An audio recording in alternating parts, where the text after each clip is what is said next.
People decide who you are long before you open your mouth. It happens fast, and it happens quietly. A glance at your face, your clothes, the way you stand, the sound of your voice when you say hello. In that split second, a story forms in their head. Most of the time, they don't even realize they're doing it. They think they're being observant, maybe even efficient. But what they're really doing is guessing, and those guesses can be dangerously wrong. Competence is one of the first things people think they can measure by appearance. Strength looks a certain way to them. Authority looks a certain way. Experience is supposed to come with visible markers, age, size, confidence that fills the room before a word is spoken. When someone doesn't match that picture, the assumption follows naturally. This person must be new, must be junior, must be learning, must not be in charge. That's where the danger starts. Because once someone is labeled as less capable, everything they do is filtered through that belief. Their silence becomes uncertainty instead of restraint. Their calm becomes weakness instead of control. Even their accomplishments are treated like exceptions, lucky breaks, or exaggerations. People stop listening as closely. They interrupt more. They explain things that don't need explaining. They joke in ways they wouldn't if they thought the other person could push back. These judgments don't come from facts. They come from habits. From movies that taught us what leaders are supposed to look like. From rooms we've been in where power always sat in the same type of chair, worn by the same type of person. From comfort with what feels familiar. The problem is that familiarity has nothing to do with ability. History is full of people who were underestimated because they didn't look the part. Scientists dismissed because they were young. Commanders overlooked because they were quiet. Experts ignored because they didn't fit the stereotype of expertise. And in everyday settings, the same pattern plays out on a smaller scale, in meetings, classrooms, and conversations where someone is written off before they're understood. Judging competence by appearance doesn't just hurt the person being judged. It hurts the group making the judgment. When you underestimate someone, you miss what they bring to the table. You fail to prepare for their knowledge, their authority, or their experience. You get sloppy. You say things you wouldn't say if you knew who you were really talking to. You reveal more about your own blind spots than you intend. There's also a false sense of safety that comes with these assumptions. People feel relaxed when they believe they're the most capable person in the room. They feel in control.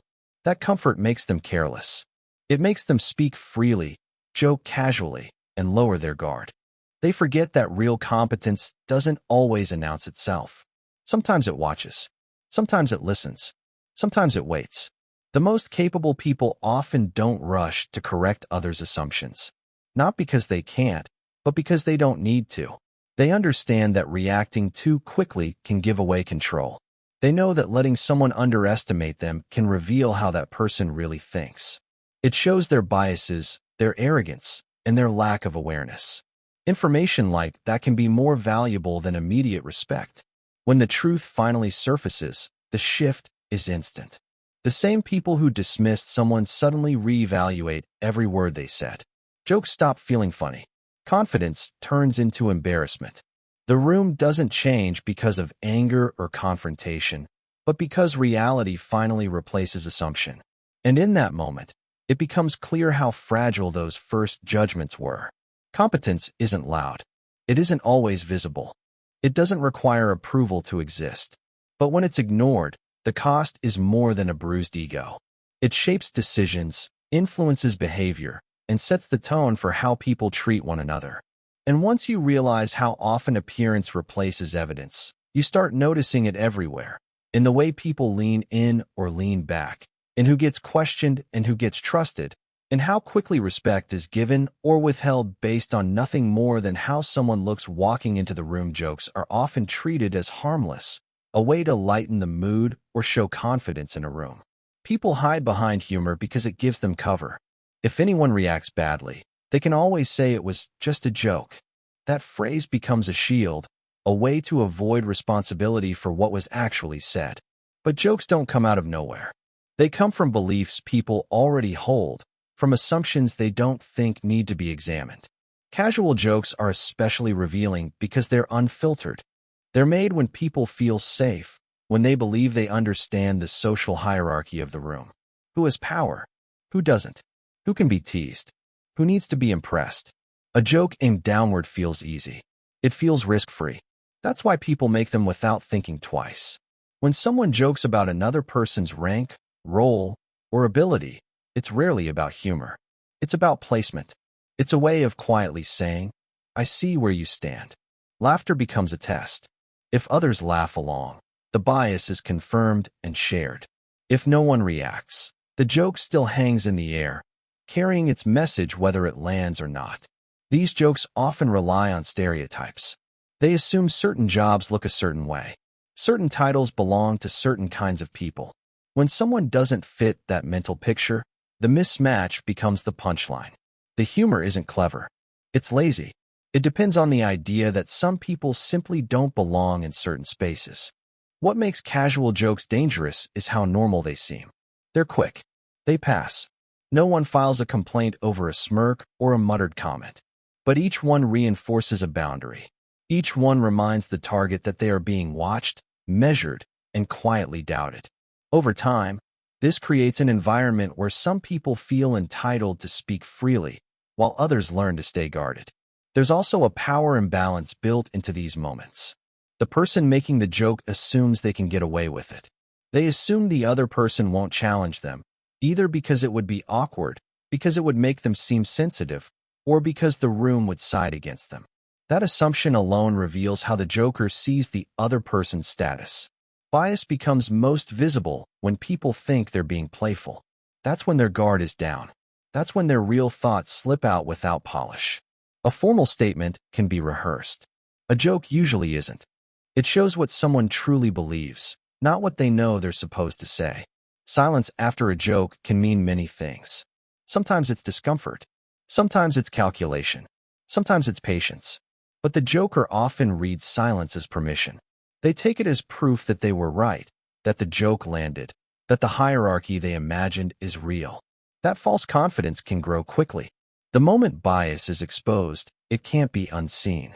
Once you recognize how often humor is used to disguise judgment, you start hearing jokes differently. You notice who is always the target. You notice which lines are crossed and which are protected. You notice how quickly respect disappears when someone is reduced to a punchline. Casual jokes also teach others what is acceptable. New people entering a group watch closely. They learn who it's safe to mock and who it's not. They learn which identities are treated as surprising or amusing when paired with authority.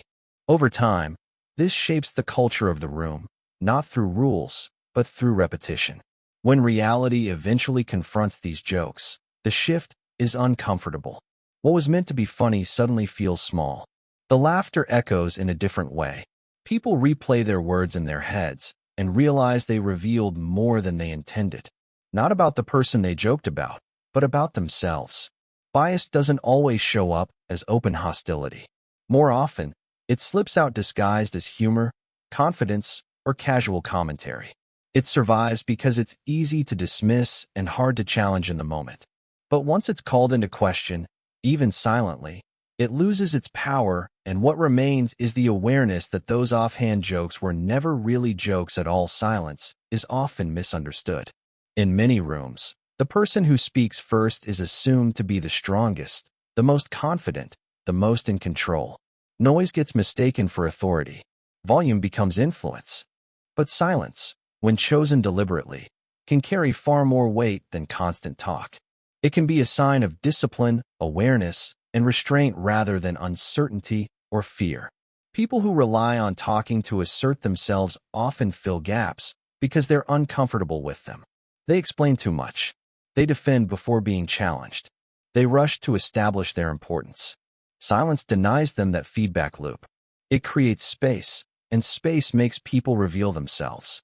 When no one jumps in to reassure or react, others keep talking, often saying more than they intended. Controlled silence requires confidence.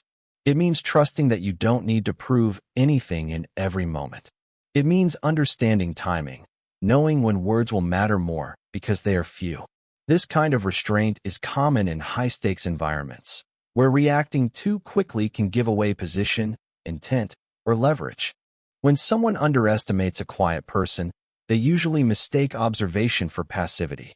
They assume the silence means confusion or lack of authority. That assumption changes how they behave. They interrupt.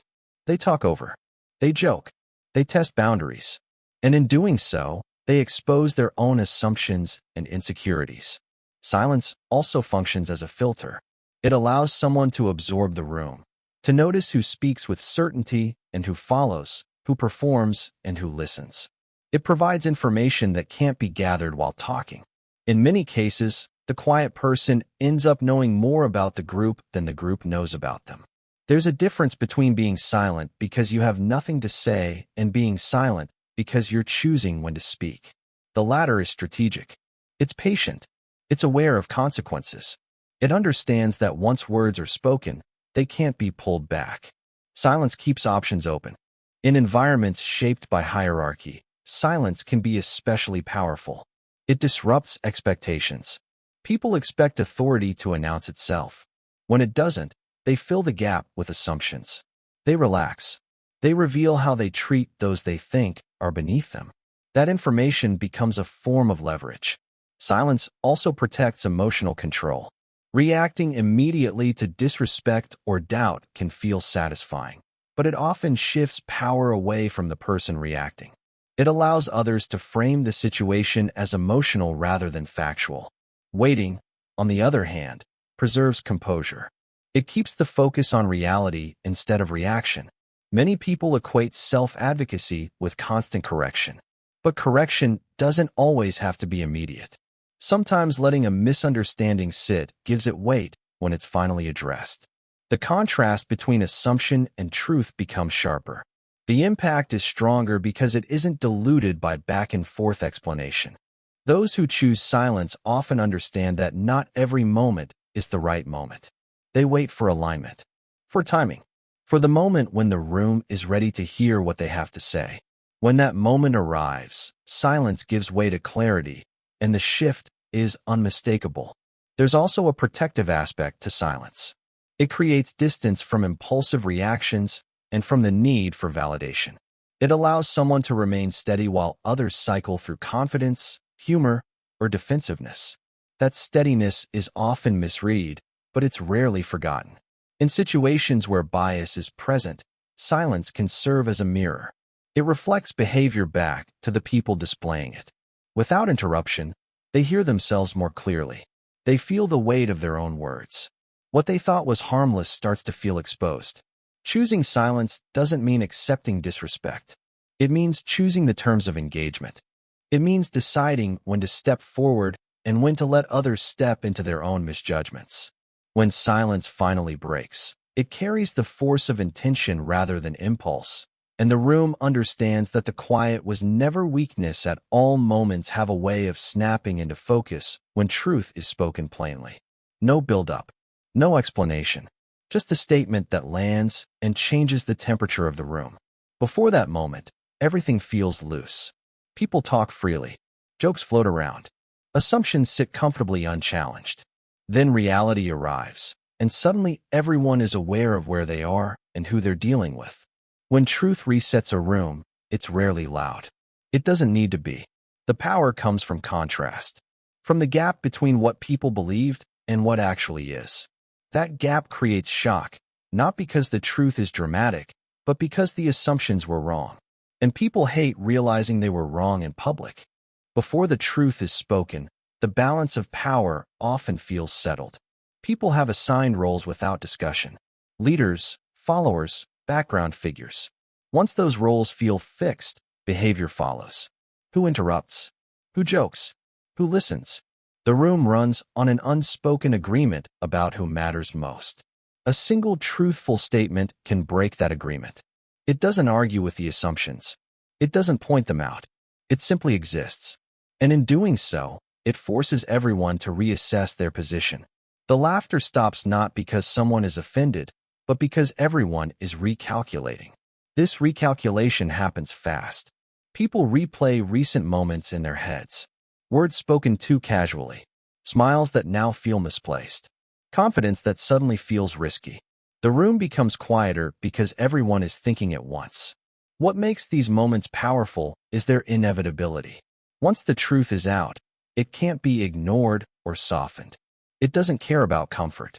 It doesn't adjust itself to protect egos. It just sits there, demanding recognition. The reset is often physical. Postures change. Eye contact shifts. People sit up straighter. Some lean back. Others look down. Authority rearranges itself without a single command being given. The same people are present, but the dynamic is different. Truth has a way of exposing effort. Those who were performing confidence suddenly seem strained. Those who were joking now measure their words. Those who were quiet often appear steady, grounded in something that didn't need to change. These moments also reveal who understands real authority and who only understands appearances. Some people adapt quickly. They accept the new reality without resentment. Others resist internally, clinging to the image they had already formed. That resistance shows even if nothing is said. A reset doesn't require confrontation. In fact, it's often more effective without it. There's no argument to win, no defense to dismantle. The truth speaks for itself, and everyone knows it. The silence that follows isn't empty. It's heavy with understanding. Once the room has been reset, interactions become more deliberate. People listen differently. They choose their words more carefully. Respect, even if it wasn't freely given before, becomes unavoidable. What's striking is how fragile the old balance was. It felt solid only because no one had challenged it yet. Once reality steps in, it collapses instantly. That fragility is what makes these moments so memorable. The person who delivers the truth doesn't need to assert dominance. They don't need to demand acknowledgement. Their role is already established by the reality they represent. The shift happens around them, not because of force, but because of fact. These resets leave a lasting impression. People may forget the jokes, the small talk, the early assumptions, but they remember the moment the room changed. The pause, the silence, the realization that they misread the situation entirely. Truth doesn't negotiate. It doesn't explain itself.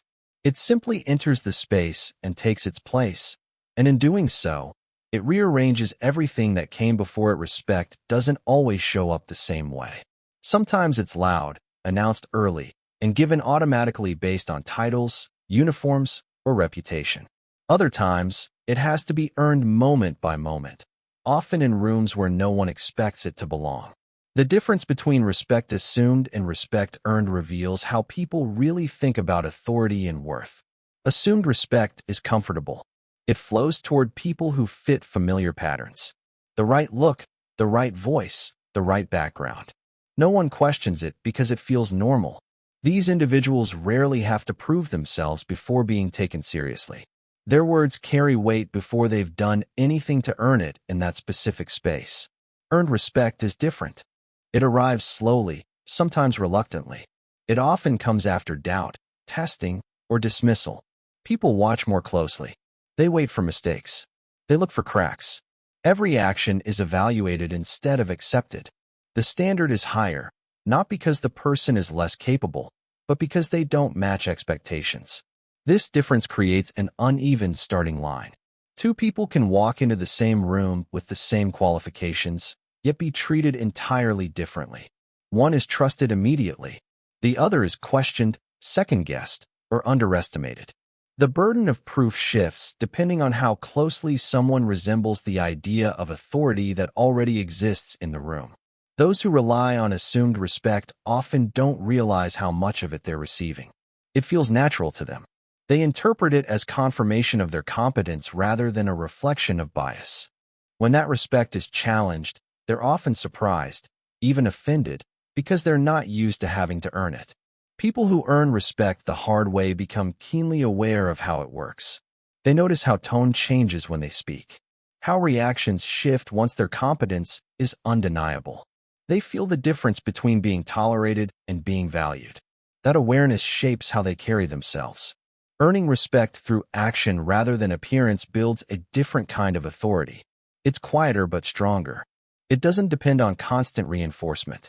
Once established, it's harder to take away because it's rooted in experience and performance, not assumption. There's also a cost to earning respect in this way. It takes time. It takes restraint. It requires absorbing doubt without internalizing it. Many people never get the chance to demonstrate their ability because they're dismissed too early. That loss isn't just personal, it's collective. Rooms miss out on insight, leadership, and perspective because they couldn't see past first impressions. Assumed respect can collapse quickly. When someone who's been automatically trusted fails, the fall is sharp. The respect wasn't built on observation, so it has nothing to hold it up. Earned respect, on the other hand, tends to endure. It's supported by evidence, not image. The shift from being underestimated to being respected often happens in a single moment. A decision made under pressure. A statement of fact. A demonstration of authority that can't be ignored. When that moment arrives, people adjust fast. Respect that was withheld suddenly appears, sometimes awkwardly, sometimes with embarrassment. What's telling is how behavior changes after respect is earned. Interruptions stop. Jokes disappear. Questions become more thoughtful. The same people who doubted now defer. The transformation exposes how conditional their respect always was. True authority doesn't need to demand respect. It reveals itself through consistency, competence, and calm. Those who earn respect this way often carry it lightly, aware of how easily it can be withheld and how quickly it can be misplaced. The contrast between assumed and earned respect forces an uncomfortable question. How many people have been overlooked simply because they didn't look the part, sound the part, or arrive with the right signals?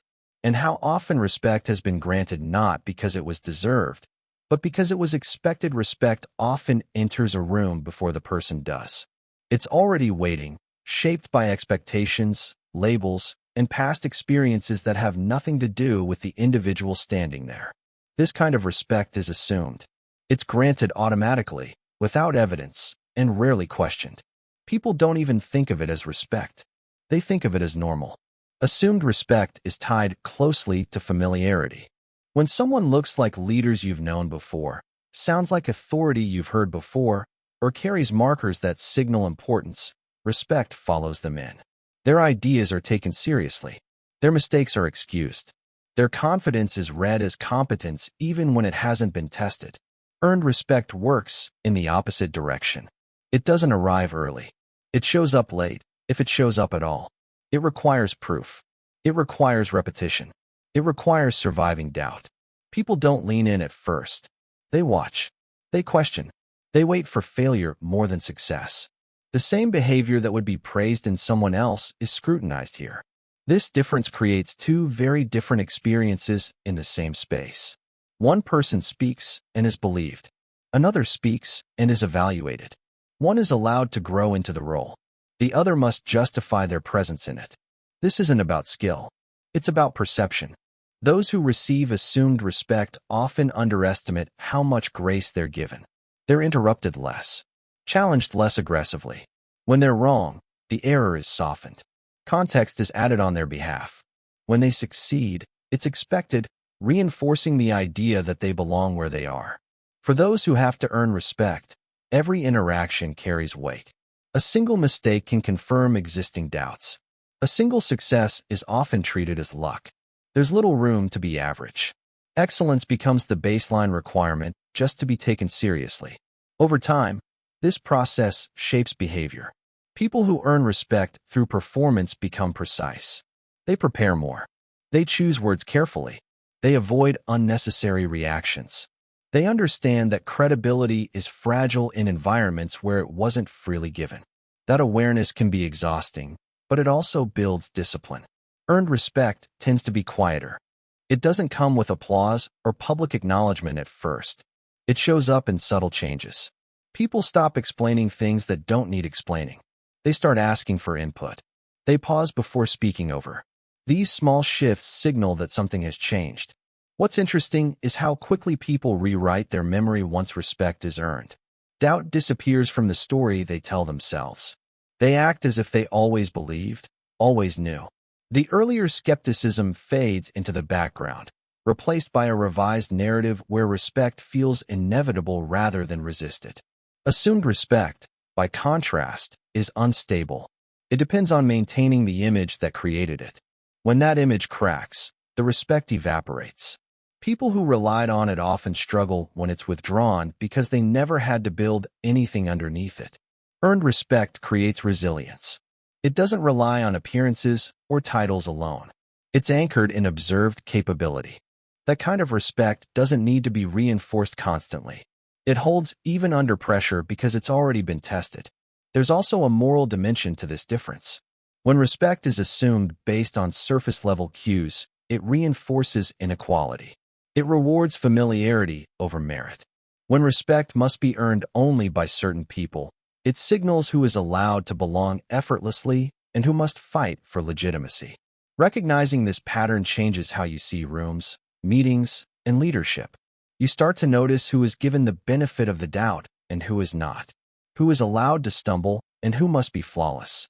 These observations reveal more about the system than about the individuals moving through it. Respect that is earned carries a different weight. It isn't loud, but it's solid. It doesn't rush in, but once it arrives, it tends to stay. It reflects not just what someone appears to be, but what they've shown, consistently, under conditions that were not designed in their favor. Authority is often mistaken for performance. People expect it to be visible, vocal, and assertive. They look for signals that match what they've been taught to associate with power. A strong voice, decisive gestures, confidence that fills space. When those signals are present, authority is assumed, even if it hasn't been earned or tested. Real authority doesn't rely on constant display. It doesn't need to dominate conversations or demand attention. It operates with an understanding of responsibility rather than ego. Instead of proving itself, it focuses on outcomes. Instead of reacting, it anticipates. Those who possess real authority are usually less interested in being seen as powerful and more interested in being effective. They don't rush to correct every misunderstanding or challenge every slight. They choose moments carefully because they understand impact. Speaking less often makes their words matter more. There's a calm that comes with genuine authority, not the calm of indifference, but the calm of preparation. It's rooted in experience, training, and accountability. People who carry it know what they can handle and what they don't need to engage with. That steadiness is often misread by those who equate urgency with importance. In contrast, performative authority is loud because it's insecure. It needs constant reinforcement. It depends on others responding in predictable ways. When those responses don't come, it escalates. Louder voices, sharper tones, more visible control. The performance becomes the point. Real authority doesn't panic when control isn't immediate. It understands that influence isn't always instant. Sometimes it's built through trust, consistency, and presence. That kind of authority holds even when the person is silent or absent because it's embedded in systems and relationships rather than personality.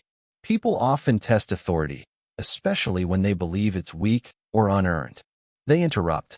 They challenge. They push boundaries. Real authority recognizes these tests for what they are.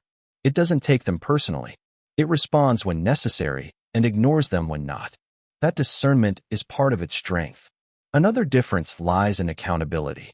Those with real authority accept responsibility without deflection. They don't hide behind titles or shift blame downward. They understand that authority and accountability are inseparable. If one is present, so must the other. This kind of authority is often invisible at first glance.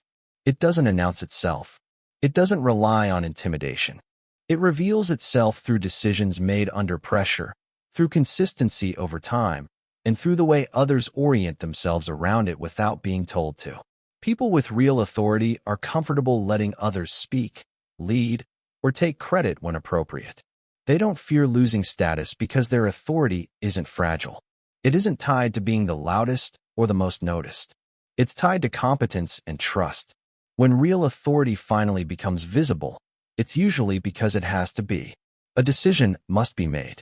A line must be drawn. A fact must be stated. When that happens, the clarity is unmistakable. There's no need for embellishment or justification. The authority speaks once, and the room adjusts. What surprises people is how little changes outwardly and how much changes internally. The same person is standing there, but the way others listen shifts. The way they measure their own words shifts. Respect becomes automatic not because it was demanded, but because it was recognized. Real authority doesn't seek validation. It doesn't depend on applause or agreement. It exists whether it's acknowledged or not. That independence is what makes it powerful. It's grounded in purpose rather than perception, and once recognized, it reshapes how every interaction around it unfolds.